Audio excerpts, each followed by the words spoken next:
I have said before that the side plank is one of my favorite exercises because it has so many possible progressions and regressions. We call this one a shortened side plank because you will have a hinge at your hips rather than keeping your shoulders, hips, and knees in a straight line. I love this side plank variation to engage not only the bottom side abs, but really all your abs as you are rotated forward a bit in almost a forward plank on one arm. The support with the top arm helps to bring your top ribs in and down and can help with rib flare and a diastasis. Come onto your side with your hips and knees bent to at least 45 degrees and prop yourself up on one elbow and forearm. Place the pinky side of your hand down on the floor like you're chopping into the ground. Shift your top hip forward slightly over the bottom, turning your hips and shoulders toward the ground a bit.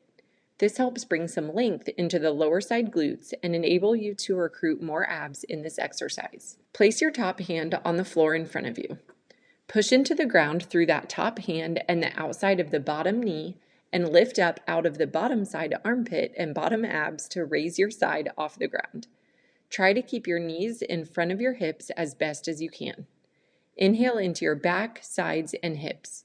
Exhale, think of your hip bones, abs, and ribs knitting in and around toward each other and compressing back toward your spine. You should feel all your abs working here versus just the bottom side, and getting back expansion should feel easier as you're rotated forward and pressing into the ground with that top hand and your bottom arm.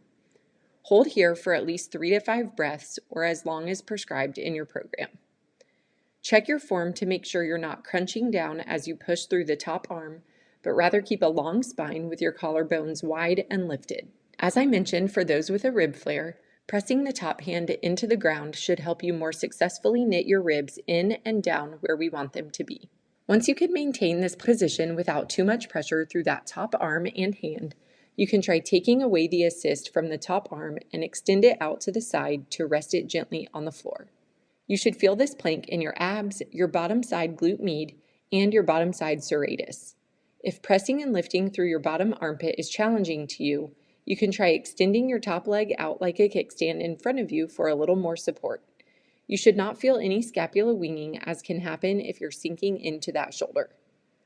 You also should not feel your back paraspinals, deep hip rotators, neck, or shoulders. You can move your head side to side to make sure you aren't overly tensing your neck and shoulders.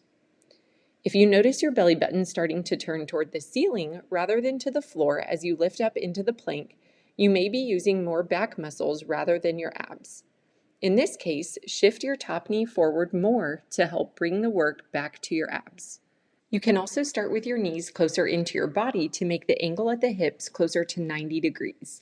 As you master this exercise with your hips closer to 90 degrees, you can gradually move your legs farther out, still keeping your knees in front of your hips to allow for the rotation.